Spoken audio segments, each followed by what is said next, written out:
All right, if we are live, and I believe we are. So, welcome everybody to episode 7 of our All Pro Sports podcast. This will be our last podcast before, obviously, the huge Super Bowl coming up on Sunday between the Kansas City Chiefs and the Philadelphia Eagles. Tonight, I have Griff Barlow here with me, and of course, Mac Baltez and Billy McGee gave their Super Bowl picks. I'm still holding to my pick on Kansas City, but Griff, I'm going to give you the floor here to kind of express your thoughts on what you thought about the AFC and NFC championship games, as well as your picks for the Super Bowl in 2 days.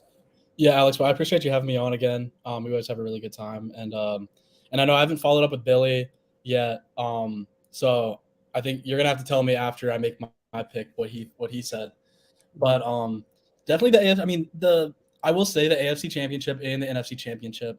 Um, Not to brag, but I think the way that I saw the way that that was going to happen, or that was the way I predicted it was going to happen. Mhm. Not saying that that was the definite outcome because we saw the way the Chiefs game ended and the way that that was officiated, which Right. obviously caused a lot of concern, a lot of issues. Um, but I mean, and then the Eagles game, no one predicted Brock Purdy getting hurt in the first possession, so it is tough to kind of measure that out. But I did, I honestly fully expected to see the Chiefs and the Eagles in the position that they're in now. Mhm. Um, Overall, though, I will say the Chiefs game was pretty exciting. At least it was close. I think the Eagles game was just tough, but we got a little lucky with that being the early game, I think, and then being awarded with a better game later in the window. Um, but seeing Patrick Mahomes just come through and then play, obviously on his bad ankle, and then win his second MVP, I think he's well on his way to making a Hall of Fame career. Sort of what we were talking about before with Hall of Famers. I think he is one of those guys that he might even already have a Hall of Fame resume by the end of this game on Sunday. So going into the Super Bowl, I mean, would you like me to go ahead and give my pick or some explanation? Mhm. Well, honestly, I'm still having issues deciding. I think the Eagles might be the more well-rounded team. Yeah. Then again, it's like I I know both teams have struggled a little bit with injury. Lane Johnson's not 100%, but he's still holding down on the offensive line, and the Eagles actually, ironically enough, with the way they've been in recent years, they're pretty deep at O line at the moment. Even if Dickerson's hurt, they still have Mailata and some other guys that they can plug in different positions. Um, as long as Kelsey is healthy, I think that they'll be all right. Just anchoring down that line, but um, ultimately, I would say my official pick, I would say Chiefs. That's just what I've been feeling. That's what I've been saying since before the AFC Championship game. So I'll stick with that. But it is tough to fade the Eagles at the moment and to really to go against them because they've been the betting favorite, and that hasn't changed in the last week or so. And I don't think it's going to change. I mean, they're like I've said, they are in a lot of ways the better team. They've been a phenomenal defense. As a Panthers fan, it's tough watching Bradbury and Reddick be some of the best players at their position in the league. Reddick being one of those guys that I think every Panthers fan knew the potential he had. Seeing him and Burns play together, it was upsetting seeing them part ways because I saw that he was the type of guy that can get you 15 sacks in a year. And this year he has over 20 if you include the playoffs, which is phenomenal. I mean, crazy, really, especially with the rest of their defensive line, which really poses a threat to that Kansas City O line if they can hold up, which I think they can, but it'll definitely be a test. So like I've said, I'll back Patrick Mahomes. I'll back the MVP. I think it's tough to go against a guy that we've seen go out and perform consistently, especially now that he's going to be a little bit healthier with his ankle, assuming that that's not getting any worse or hasn't gotten worse throughout the last game in practice. But I guess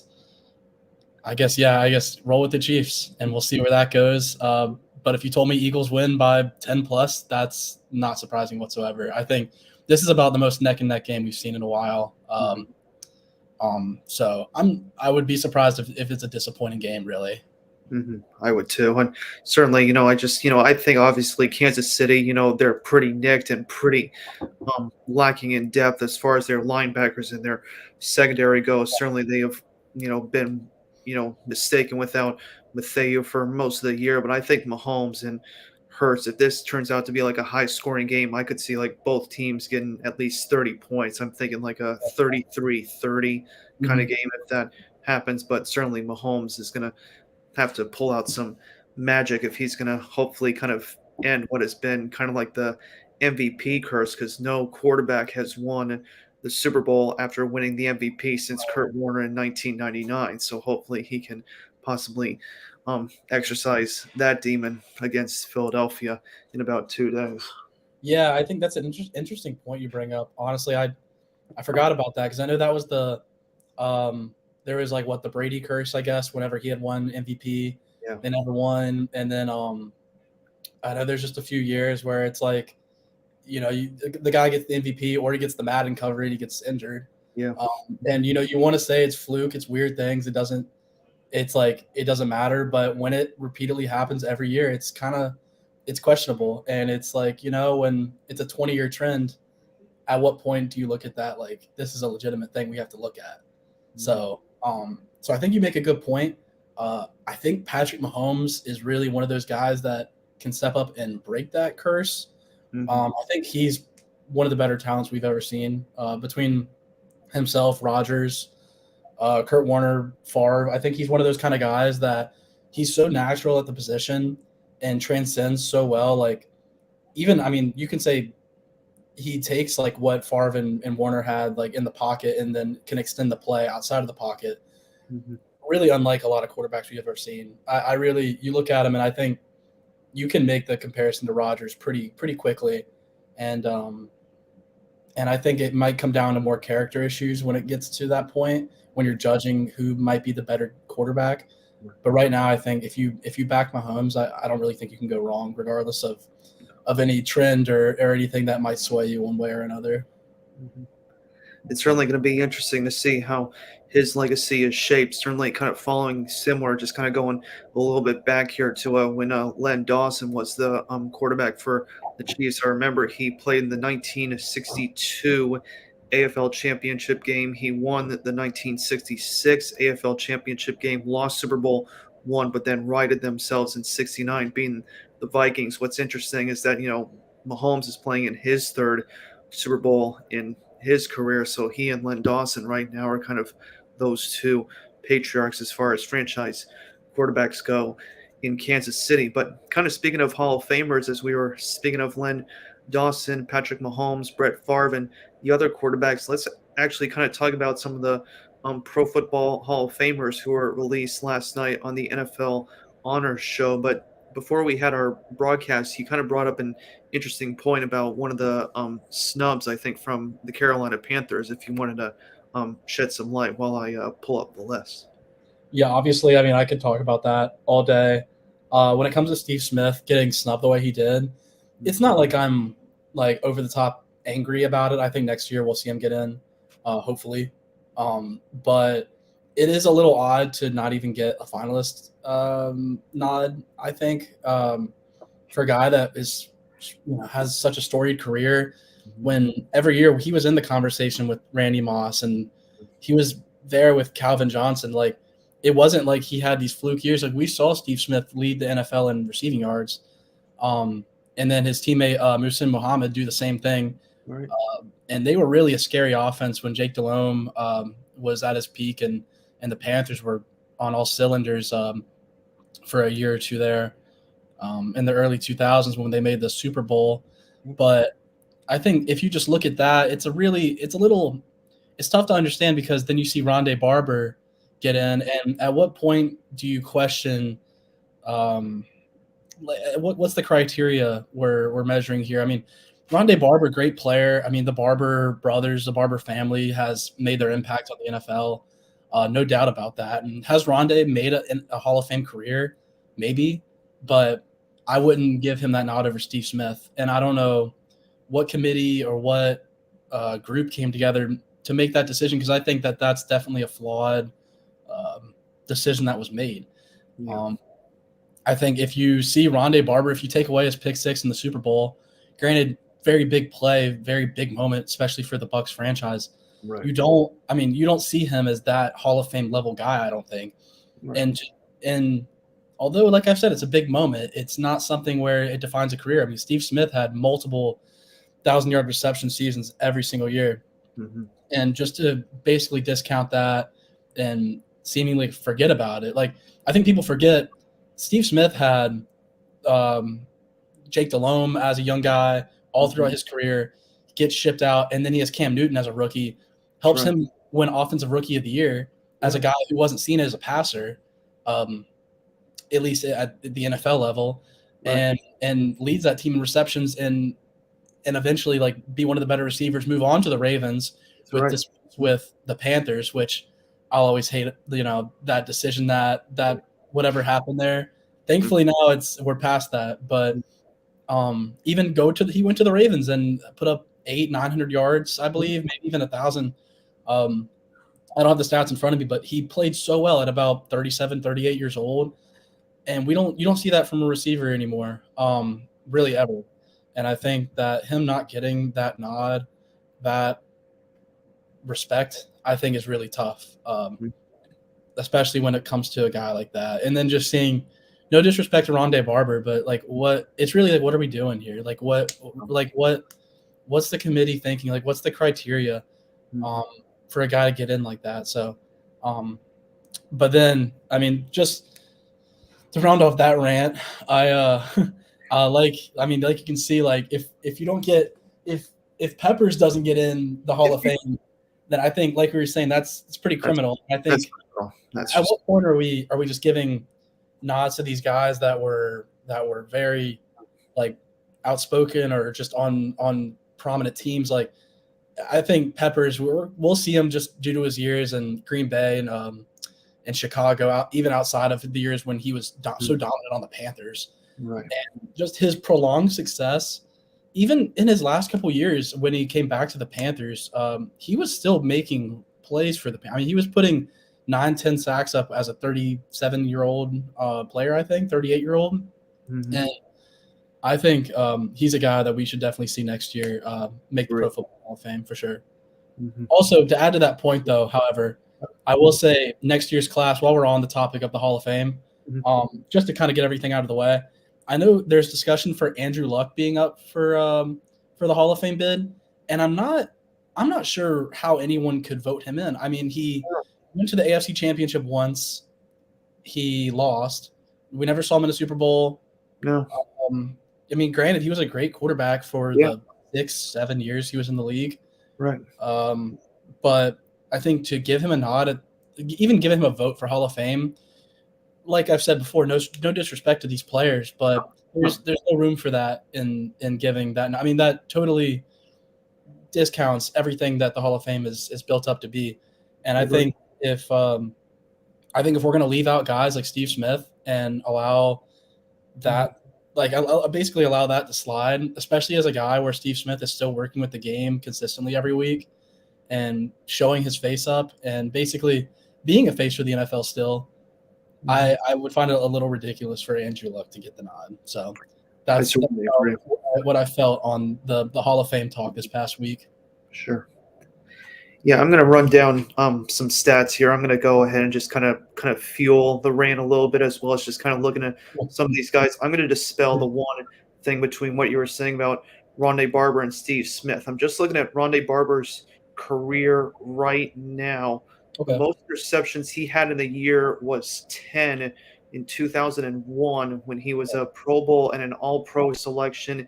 He didn't have more than 5 interceptions in any other year except 2005 when he was a Pro Bowl and All Pro that year. I mean, he had 47 career interceptions, Yeah. 28 sacks, started in over 230 games as a defensive back.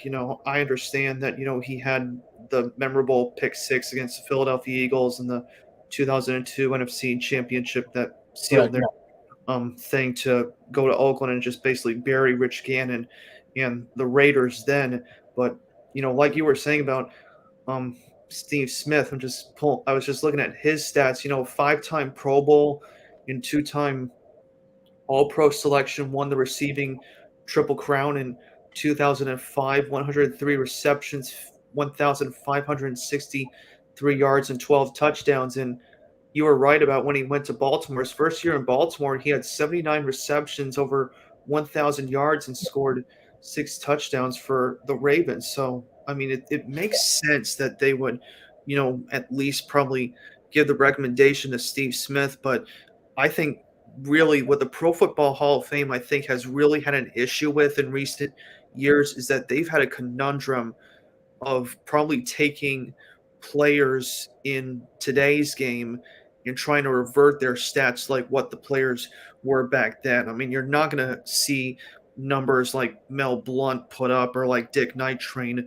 Lane or some of the greater Yeah, guys now. We saw like Ty Law get in the Pro Football Hall of Fame a few years ago. I didn't really see him as a yeah, great that's defensive back, but it's kind of the same thing as with Rondé Barber right now. I mean, I get the 47 interceptions, is probably one of the best in terms of not only just Tampa Bay, but also probably in the entire history of the NFC. But I just think they've just had that conundrum and they just kind of, I don't know if they're just like trying to say like they're throwing darts at a wall or they're not just trying to sense it. But, I just totally agree with your rant, and I just think it's something that just kind of needs to be leveled out in more recent years once they start getting the bids for the other guys in the Pro Football Hall of Fame. yeah. I think it's odd, like you're saying with Ty Law. I mean, I know it's not. It's tough to be a prominent and a guy a prominent defensive back in the league. I think we see guys basically step up and be that type of guy, like a Stephon Gilmore, and then Mm-hmm. kind of fade a little bit more into the shadows where we'll see a play from him here and there, but people can easily forget. I mean, he was the defensive player of the year. He was one of those guys where he was getting paid a max deal, Mm-hmm. well on his way to being in the Hall of Fame, I think, with those Super Bowl runs with the Patriots. So I understand giving the nod to certain guys, especially at a position where it's so hard to play and so hard to be excellent on a consistent basis. I know Darrelle Revis got the nod to be in the Hall of Fame. Whether or not he should be, I would say he is a Hall of Fame level talent. But it is kind of odd to see where they're leveling out talent mixed with Super Bowls, Pro Bowls, All Pros. I think it's tough. I'd like to see, or at least have a better understanding of what's the criteria that the modern Pro Football Hall of Fame is using as like basically their template to see, does this guy qualify to even be a semifinalist like we saw with Steve Smith. So, Yeah. and I just think it's a little odd for me to see a guy like Rondé Barber get past the point of being a semifinalist and to have that discussion of head to head, do we put in Rondé or do we put in Steve? And I just think it's really bizarre that the committee would rather, or I mean, would pass up on giving him the first ballot notion. When I think Rondé himself would have a pretty okay. I mean, I think he'd be okay with not being a guy that is getting in right away. Maybe you could get him in a weaker class. Is this a weaker class? I'm not sure if it is or isn't. Who It's knows? tough to tell. But honestly, it was a little odd just to see the way that had happened. I know in Charlotte, especially, that caused a lot of uproar and a lot of just irritation. Especially, it seemed even a little disrespectful to the organization. Obviously, it's disrespectful to Steve Smith, like to not give him the first ballot. I think he'll be in the Hall of Fame eventually, but it was tough not seeing him in that first year. Yeah. I'm going to run down just a few other comparisons or statistics here, kind of for the other guys, and then we're going to kind of switch away from the NFL briefly. I'm just going to kind of like what you were mentioning about Darrelle Revis. Here you go about Revis's stats. He only had 29 career interceptions, Yeah, so he had fewer interceptions than Rondé Barber did. But I'm going to give you a guy who was as big, or if not better, of a shutdown corner than he is, and that was Aeneas Williams when he was with the Cardinals back in the 90s and with the Rams briefly for a few years. He had 55 career interceptions during his career, and I remember an interview. I think I don't know if it was because he was around when Buddy Ryan was there. I think it was Rex Ryan or Rob, I'm not sure who it was, but he said, like, at first there was like Aeneas Island, and then there was Revis Mhm. Island that everybody talked about. But Aeneas's stats, I mean, were mind blowing for some years that he was there in Arizona, and knowing that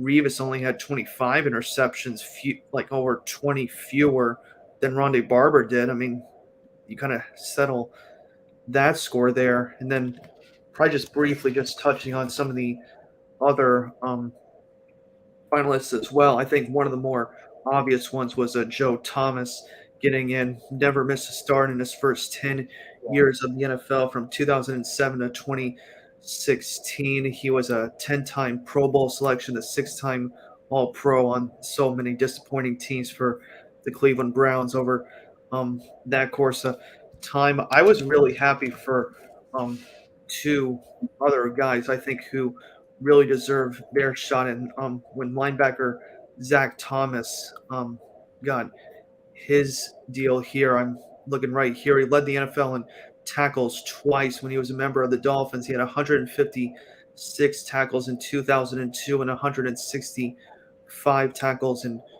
2006. He was a 7-time Pro Bowl selection, a 5-time All Pro, and a 5th-round draft pick from Texas Tech back in 1996 for his career. What a Fun, defense that was! That Miami defense with Taylor and Jason Taylor, and yeah. yeah, I mean, what a couple! Who would imagine that the Dolphins would have a couple Hall of Famers with the way those teams kind of panned out? They're so forgettable, but that defense was special. I mean, Mhm, I can't tell you like how well they were statistically, but I know looking back at that, the amount of talent they had on that side of the ball is crazy. mhm. Kind of moving on to also one of the other really deserving ones. I thought DeMarcus Ware getting in was huge as well. Led the NFL in sacks twice with 20 sacks in 2008 and 15 and a half sacks with Dallas both years in um, 2008 and 2010, respectfully. 11th overall pick out of Troy in 2005, a 9-time Pro Bowl selection, a 4-time All Pro. And even though I will say that, that Super Bowl that Denver played against Carolina in 2015 was such a bitter pill for Carolina Panthers fans to be there, I just did not expect the Broncos to turn that defense into probably as good as the Ravens defense was that crushed my Giants in Mhm. 2000. Because I remember when they beat the Giants 34-7, I was watching that game against Carolina, and I said, I'm getting memories from that, seeing how DeMarcus Ware and Von Miller and everybody just, ate up everything, it seemed, from Carolina's offense in that game. Um, Yeah, yeah. also, Carolina really struggled with left tackle and right tackle that year. mhm, Um, Having to rely on Mike Rimmers and Michael Orr. He was there. Not too terrible with the left tackle, but Von Miller and DeMarcus Ware just gave him so many issues. That was a tough Super Bowl to watch as a fan, but you can also appreciate later on how great they really were on that side of the ball. mhm.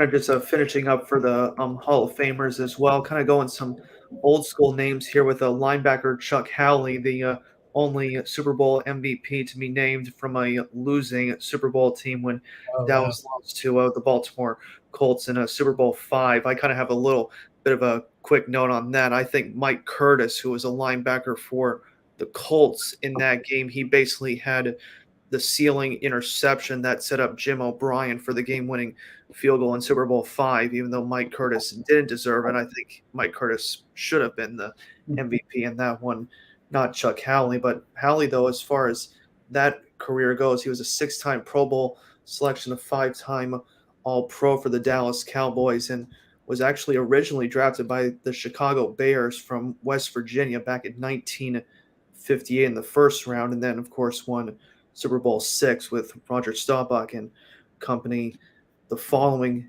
year there. And then pretty much the last three here, really quick for this. He also had Joe Klecko for the New York Jets getting in. He was a 4-time Pro Bowl selection, a 2-time All Pro, and it was a 6th-round pick out of Temple University in 1977, a famed member of the New York Sack Exchange with Mark Gastineau and many of the others in the 1980s. He led the NFL with 20 and a half sacks in 19 1981, and I believe Mark Gastineau had 20 sacks that year. So the Jets had two players in 1981 who had 20 unofficial sacks because sacks were not an official stat until 1982. And then Mark Gastineau set the sack record, who was then um, set by Michael Strahan in 2001. Gastineau, I think, had 22 sacks in 1984, and Michael Strahan had his 22 and a half sacks in 2001. And then last two here, we also have kind of one of the more underrated cornerbacks of his era in Ken Riley, who was named um, in the Pro Football Hall of Fame as well. He only had one recognition though, either Pro Bowl or All Pro in his career. He only made All Pro once in his career. Never made Pro Bowl or never made All Pro, but he was a 1983 All Pro selection. He had 9 interceptions in 1976 and he had 8 interceptions that year in 1983, 65 total interceptions in his career and started over 200 games with the Cincinnati Bengals from 1969 to 1983. Some of those were rough years with Ken Anderson, but still one of the more underappreciated corners in his generation. And then I think the last one was one who I was calling for so many years when he did his magic work with the Cardinals as well as the Chargers and Don Eric Coryell. I had no idea why he wasn't in the Pro Football Hall of Fame earlier. Seeing that offense that he tapped into St. Louis as well as the Chargers, and essentially it's like what everybody copies now in the NFL, the deep passing game that we take for granted. Coryell was really the instrumental piece to really open that up to the NFL. And before I give it to you to just kind of round this up, really cool stat about Don Coryell that I kind of wanted to field to our viewers here is one of the cool things that he did when he was a head coach at San Diego State before he took over as the Cardinals head coach. I believe in 1973, I think was when he was named as the Cardinals head coach. One of the cool things that he did, though, was instead of really recruiting players throughout the country, as we see nowadays, like with the NIL and how players are recruiting in the transfer portal and everything. What he did when he built his teams in San Diego, he essentially went after junior college players. He didn't really kind of bypass recruiting or anything. He basically bought so much potential in a junior college players, and that's why he had so much success at San Diego State. I think he won over 75% of his games in his tenure at San Diego State, but a really cool stat that I wanted to throw out to our viewers who are watching. Yeah, that is interesting. I think we do take for granted sometimes what the Hall of Fame classes offer, because you don't always really I guess it's tough to really get lost in that selection of people, especially from the guys that might deserve it from the 70s, 80s, 90s that we can easily forget about over time. So I think it's pretty special that we're seeing some of those guys from 20 plus years ago really get that nod. Now that even though they might have not been that first ballot kind of guy, we're seeing that the recognition come through. Mm-hmm. So I think that might go ahead and do it, though, for our NFL conversation. Of course, congratulations to all the honorees who were selected, and hopefully, for Panthers fans as well as maybe my Giants fans as well, we'll have probably, some players get their vote into Canton hopefully next year. But probably just diverting away really quick, though, to some of the other big news and storylines, either in other leagues or seeing it. I kind of noticed as well, we touched base on some of the recent hires in the NFL with some of my other co-hosts. I just wasn't sure if you kind of heard anything interesting or kind of wanted to bring something up about that. Yeah, I mean, I'm not sure. I think, it's tough to kind of talk about NFL this week and not really talk about the Super Bowl, obviously, other than the Hall of Fame that we're talking about. I mean, is there any other real topic that you wanted to talk on? I mean, I know there's kind of media day, but honestly, I'm not really that big a fan of media day, ironically enough, but I was just kind of thinking of, with the whole Sean Payne hiring in Denver, of course, Nathaniel Hackett going to the Jets, Steve Wilkes being hired as the 49ers defensive coordinator, and also I think Kellen Moore being hired as the Chargers OC after they got rid of Lombardi. I think that's kind of what I was kind of going. If you had heard any other coordinator or news in that regard. Yeah, I know the Panthers just got the old Broncos defensive coordinator. Mhm. After he was originally one of, so we had hired or we had interviewed, I believe, 8 or 9 guys. I think so. Yeah. I believe it was in that range, and we only interviewed 2 defensive-minded guys in Wilkes, who I thought that he would have had gotten the job, honestly, Right. and um, and the Broncos coordinator, whose name's slipping my mind at the moment, but he just got hired, and then the Panthers also hired uh, what's his name? The old Jets quarterback is their quarterback coach today. Oh, Josh McCown. Josh Yeah. McCown, right. Shit. So it's a little interesting to see because you know how him and Darnold had that relationship with Mhm. his rookie year in New York and kind of the way his career rounded out with McCown. So I think that'll be interesting to see how their relationship works out. I But was gonna honestly, say it looks like sorry to interrupt, but I was just saying it looks like Dom Capers is back in town yeah, as well. Wow. yeah. I'm actually really excited to see that. I think so Too. far in Charlotte, I think we've seen a lot of good hires. I'm not upset with Frank Reich whatsoever. Maybe initially I was a little biased towards Steve Mhm. Wilkes, just the way that he had connected with the players and really seemed to be a winning coach for the most part, or a guy that I could see us taking to the playoffs. But I can see that with Frank Reich as well. Um, and I think being focused on the offensive side of the ball is the most important thing for us. Um, but outside of that, I will say most of the hires throughout the NFL and coordinator positions, I think, are pretty fitting. Most of the guys that are getting that recognition, like Wilkes going to San Francisco, I think he'll be great there with the Right. talent they have. Mhm. Um, and with Kellen Moore going to the Chargers, I mean, I think that's like about the maybe I wouldn't say a perfect fit, maybe because we'll have to see, Mhm. um, but I mean, seeing with him with Herbert and the weapons they have, I'm pretty excited to see what they can do there. So, um, just with some of the movement going around the NFL with coaching positions, I think um, we'll have to see over time how things are. But honestly, I've been pretty impressed with the way that personnel has been moved around and kind of reconfigured, especially after last year's coaching carousel. Um, and obviously, there were some pretty bad hires, especially out west with like the Broncos and then Lombardi leaving. So Mhm. I think that was just one or two things, um, but I know I think we're around the 30-minute mark. If you want me to just shoot you a question or two, Sure. Yeah. Go ahead. kind of just to make sure that we can cover some bases. So typically, I mean, generally, I'd shoot you something about the Giants or the NFC East, but I mean, obviously, you're knowledgeable about the NFL in general. But I guess staying on the topic of the Super Bowl, Mhm. what do you think? I mean, what should we expect with Kansas City and how they're going to try to manipulate the Eagles defense? Mhm.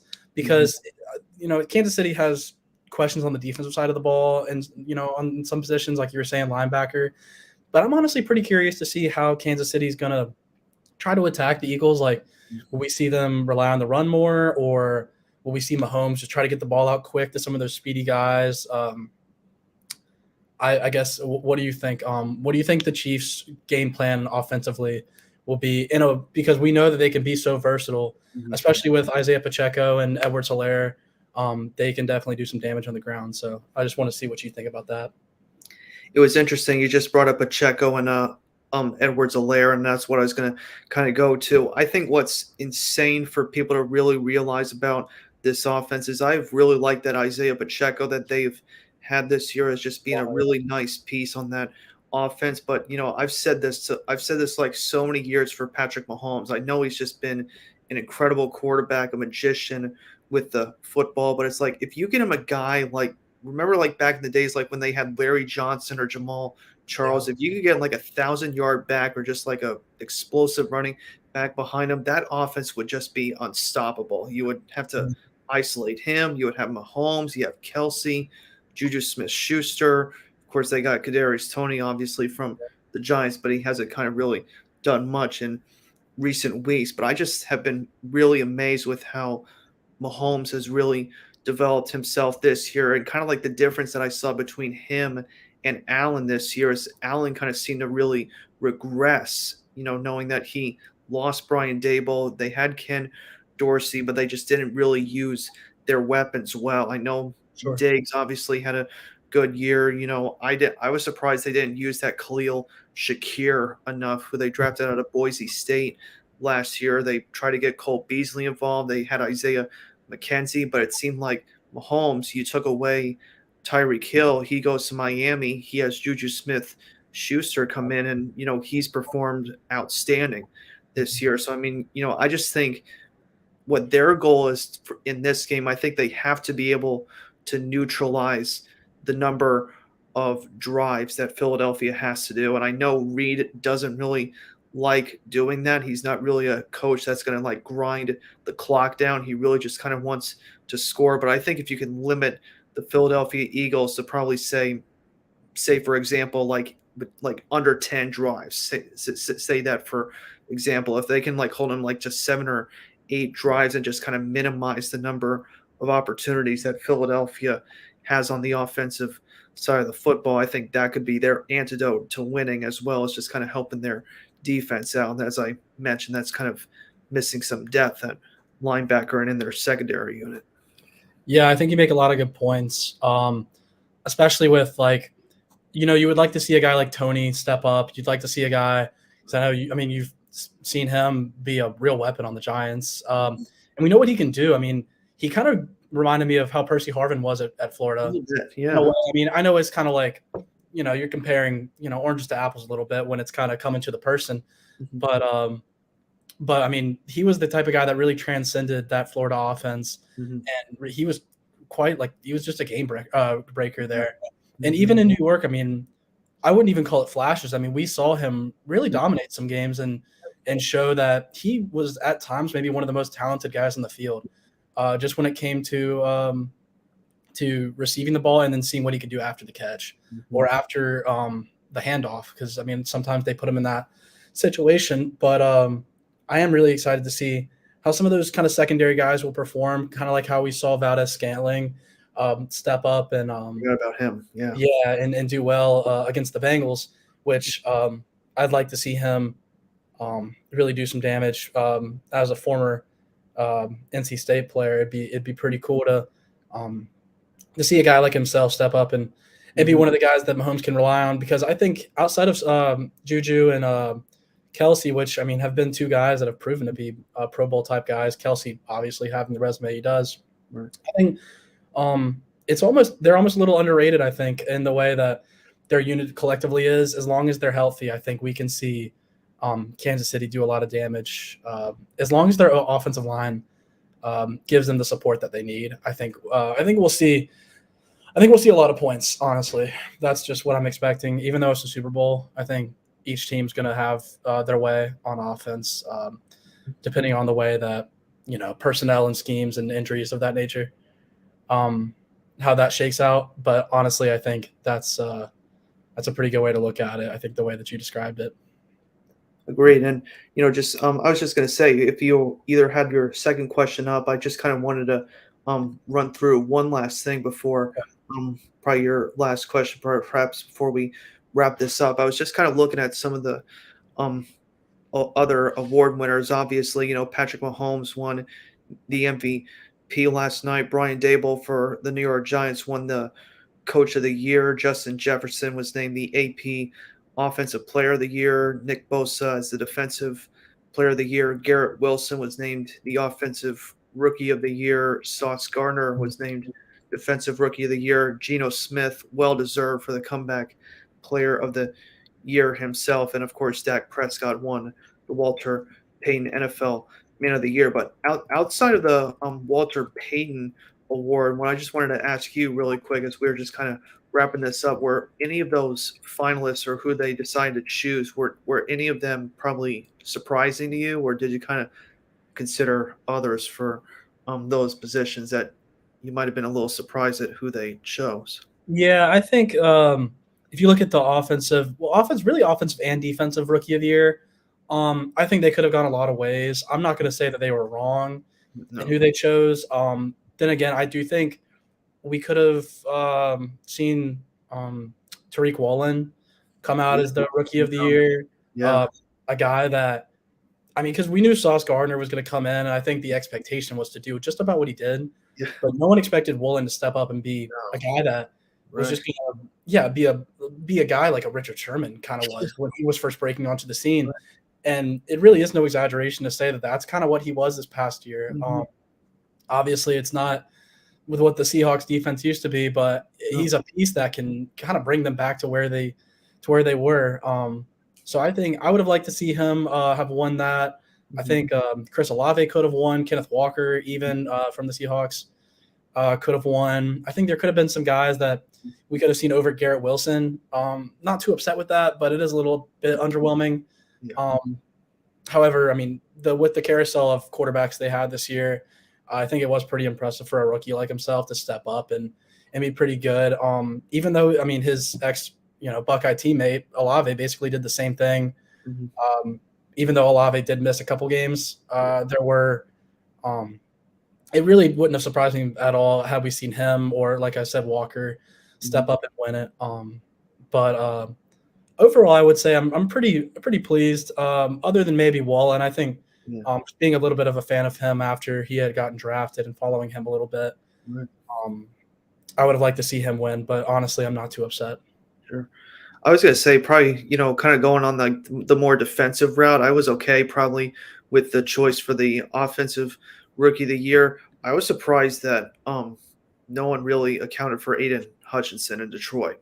I would have had him as my defensive rookie of the year. I mean, you made a great point though about Wooten. I totally forgot about his career, his year that he had as well. But just knowing that both Seattle made the postseason and Detroit had a winning record this year, because basically the Jets just flatlined for the second half of the season. They just couldn't buy a win over that second half. That would probably been my criteria if I was choosing for defensive rookie of the year. Yeah, and I think you make a good point. Like you were saying with, I forgot about Hutchinson. The way you kind of were saying you forgot about Woolen. Hutchinson was one of those guys where I'm still a little surprised that the Jaguars passed on him. Right. And it's like you don't want to beat up on a franchise, really. I mean, for whatever reason. I mean, it's not like there's just bigger. I think people beat up on these bad franchises for making these sort of decisions. Right. Trayvon Walker's fine. He had a decent year. I think he showed flashes. He's not really a guy that's going to rack up 15 sacks in a year, I don't think. But then again, I mean, it's something we saw at the draft, week one all the way to the Super Bowl. And it's kind of like, what were they thinking? Like, do they think that Aiden Hutchinson wasn't going to be this kind of guy? Like, it's a little weird to me that we see a guy come out that is literally what we saw out of Nick Bosa, what we saw out of some of these guys coming out of college where we knew they were going to be game breakers. Yeah. And it's like, Trayvon Walker was just such a reach where he was in such a great defense already, where it's kind of like, yeah, he's a plug and play type of guy. Don't get me wrong. I think he starts on just about any other team in the league as well. I mean, there's really not many teams we don't see him play on, but Aiden Hutchinson's a guy that we're going to see in the Pro Bowl next year. Yeah. And just the fact that, I mean, there really is no hindsight behind it because everyone's been saying this for so long. And I know it's easy to beat up on the Jags for these kind of things. And, maybe they went over with a need over a want, being a more complete guy with Walker. But even then, it's like you're still, I mean, they're essentially the same position. And I think when it comes to that, it was a little ridiculous for me to see that. Just the way things have panned out. But like you said, with Hutchinson, definitely could have been another guy. I think those offensive player of the year awards are always kind of shaky, depending on if we see someone really break out, then it's kind of, maybe they just clear far and away. But this year was a little bit more, not weaker class, but it may take a little bit more time to develop for some of these guys. Right. But to kind of round out my conversation, with you to throw you one more question, just real quick. Yep. Um, I won't keep it, just keep it a little short compared to last question, but just to stay on the topic of the Super Bowl. I mean, obviously the biggest biggest game of the year. Mhm. Um, I mean, what do you think? Like, so I guess last question was more based on the Chiefs and how they're going to game plan. How do you think the Eagles are going into this game? Like, everyone is kind of expecting Mahomes just to be Mahomes. Yeah. I mean, Gardner Johnson, Slay, Bradbury, these are guys that haven't allowed quarterbacks to have much success throughout the year. I know we saw the Giants with Webb. I mean, he looked pretty good versus that Yeah. almost same defense, and it Yeah. kind of makes you think like, will we see Mahomes just tear them apart? Because we didn't really get a good example of what Mhm. who the Eagles really were in that championship game. So Mhm. I guess really just the question is like, what do you think the Eagles are thinking and how they're gonna sort of play defensively against Kansas City? And do you think that that will impact like I guess how they are playing offense as well? Like, are we going to see more of a run centric team, kind of like we've seen with them at times this year, or are we just going to see them be super aggressive and then also just continue to attack Mahomes around the edge with Reddick and Graham and that defensive line?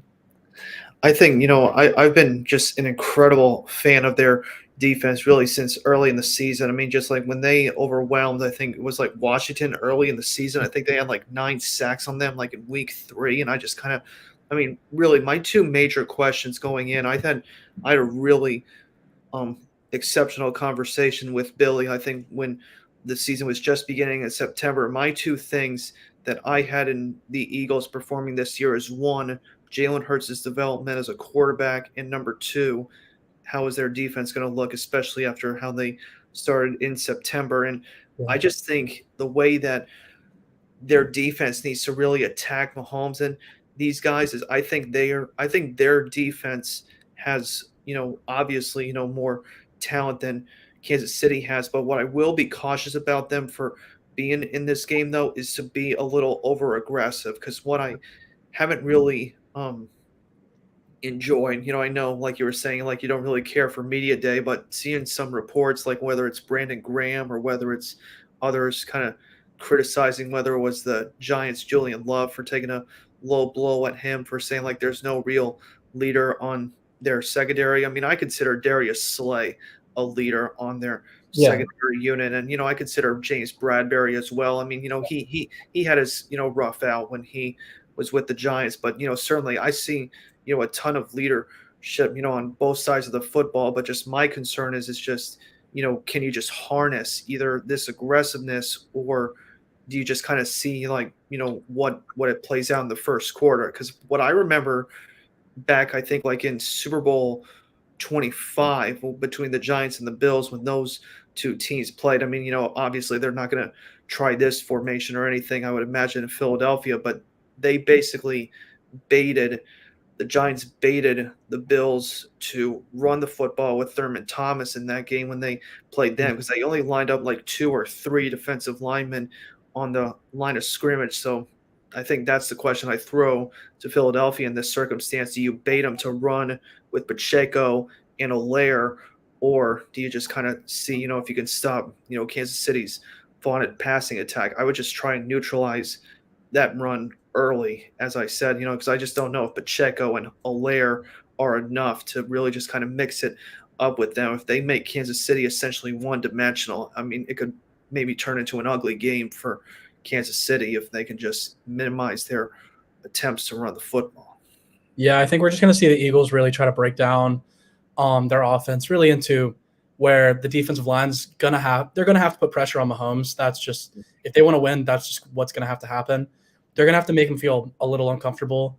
But that Mhm. secondary, it's gonna be a lot. It's gonna really be weighing on their shoulders this weekend. Honestly, it's if that secondary can hold up and we can see a pass rush, Mahomes can do what Mahomes does. He works just as good out of the pocket as he does in the pocket at times.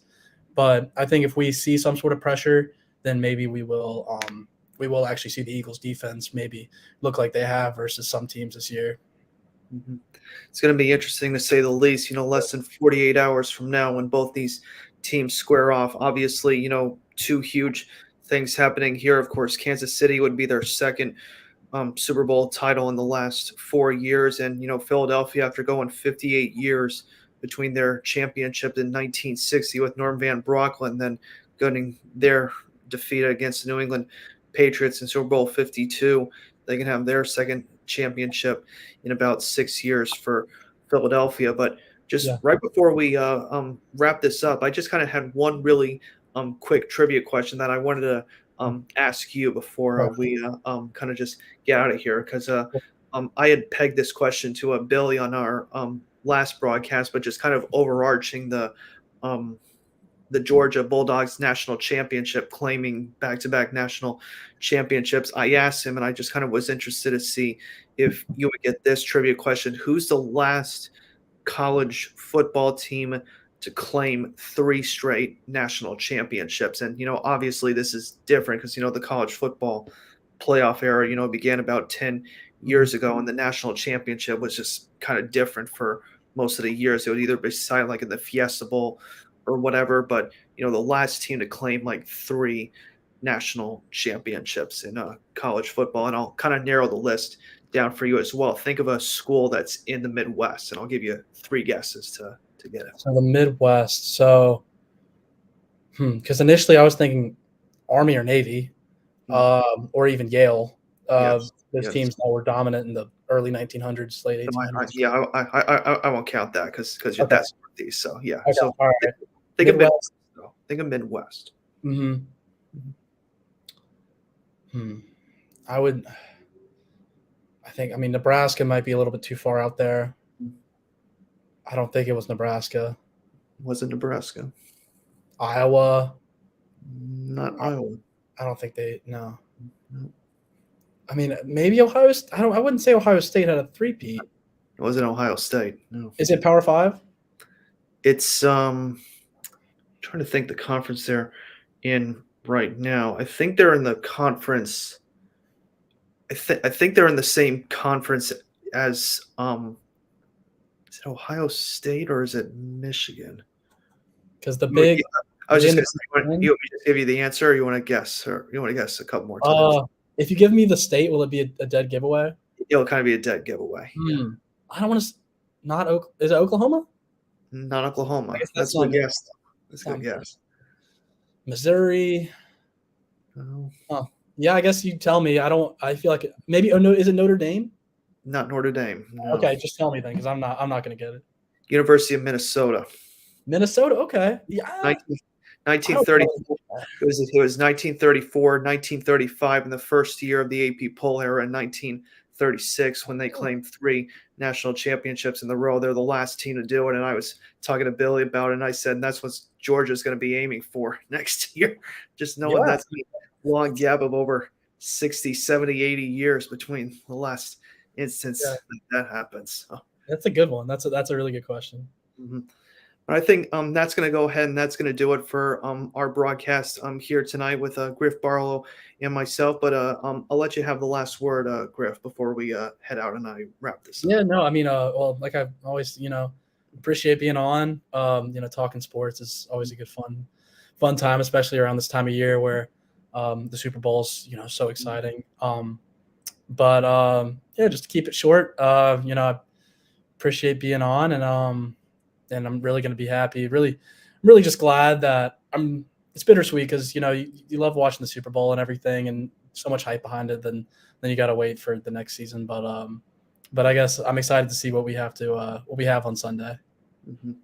It should be fun. And obviously, as I mentioned before the broadcast and my co-host, I'm kind of maybe planning to kind of break this out over the next few weeks. It's kind of going to be quiet around the sports world, obviously huge in college basketball right now. It's going to be about 3 or 4 weeks before March Madness comes along, but probably I'll gather everybody to make their bracket picks when we are finally taking care of that, hopefully in a month from now. But this is Alex Chris and Griff Barlow signing off here on episode 7 of our All Pro Sports podcast, and we hope you all enjoy the Super Bowl between Kansas City and Philadelphia on Sunday. Have a good night, everybody.